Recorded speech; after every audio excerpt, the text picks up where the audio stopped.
देखो पुण्यात्माओं, एक कक्षा के अंदर सैकड़ों बच्चे होते हैं और टीचर को भी इस बात का मालूम होता है कि सैकड़ों बच्चे पास नहीं होने वाले।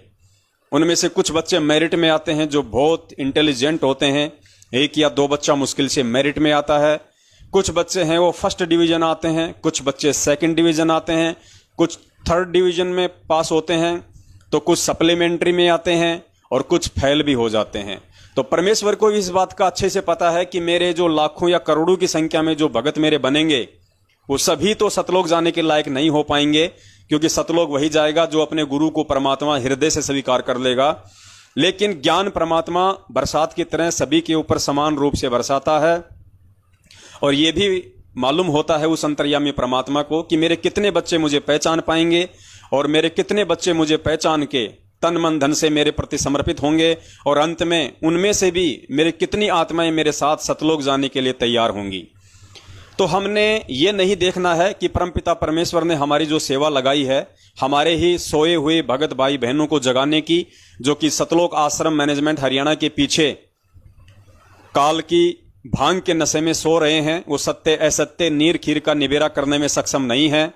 अपना मानव जीवन वो बर्बाद कर रहे हैं, अपनी मर्यादाओं का खंडन कर रहे हैं, गुरुदेव को दुखी कर रहे हैं, बार बार समझाने पर भी उनकी बुद्धि ओपन नहीं हो रही है। तो हमने ये देखकर दुखी नहीं होना है कि इतने प्रयासों के बाद भी लोग उस तादाद में नहीं समझ रहे जिस तादाद में समझना चाहिए था। क्योंकि पुण्यात्माओं, परमेश्वर के साथ कुछ ही आत्मा जाने के लायक होती हैं। जिनको परमात्मा नाम दीक्षा दे देंगे वो सभी सतलोक जाने के लायक नहीं होते। और अब तक परमेश्वर ने जितनी आत्माओं को नाम दे दिया है, अपनी शरण में ले लिया है, लगभग 20 लाख के आसपास, उनमें से कितनी आत्माएं सतलोक जाने के लायक होंगी, उन सभी आत्माओं को, उन सभी अपने हीरे मोती लाल को परमात्मा इस साध संगति के माध्यम से छांट लेंगे।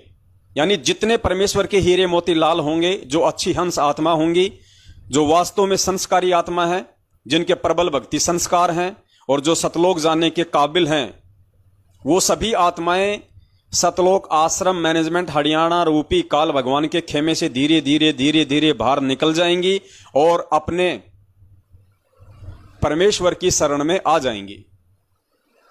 तो पुण्यात्माओं, हमने सिर्फ यही कोशिश करनी है और हमने अपने पूज्य गुरुदेव जी के प्रति इसी सेवा भाव से समर्पित होकर हमने ये सेवा करनी है।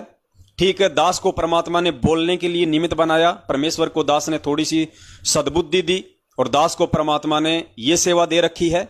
आप लोगों को परमेश्वर ने दूसरी प्रकार की सेवा दे रखी है।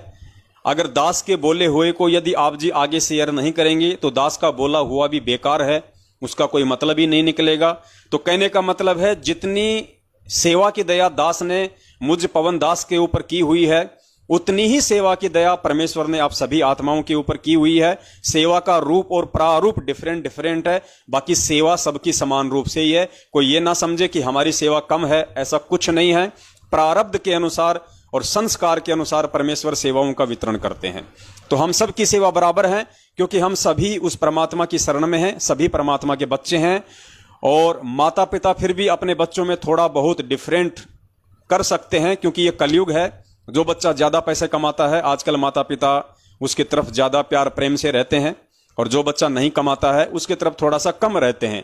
लेकिन ये सतगुरु है और ये परमात्मा किसी भी प्रकार का कोई भी रंग रूप को लेके, जाति धर्म को लेके, छोटी बड़ी हाइट को लेके, धन दौलत को लेके, ज्ञान अज्ञान को लेके किसी प्रकार से कोई भी भेदभाव अपनी आत्माओं में नहीं करता है। मानव शरीरधारी प्राणियों की तो छोड़िए, ये परमेश्वर चींटी, हाथी और मनुष्य, इनमें भी किसी प्रकार का कोई भेदभाव नहीं करता है। मस्तक लाग रही मारे गुरु चरणा की दूर, मस्तक मारे गुरु चरणा की दूर, मस्तक जब ये धूल चढ़ी मस्तक पे, जब ये धूल धूलिया हो गई दूर, मारे गुरु चरणा की दूर।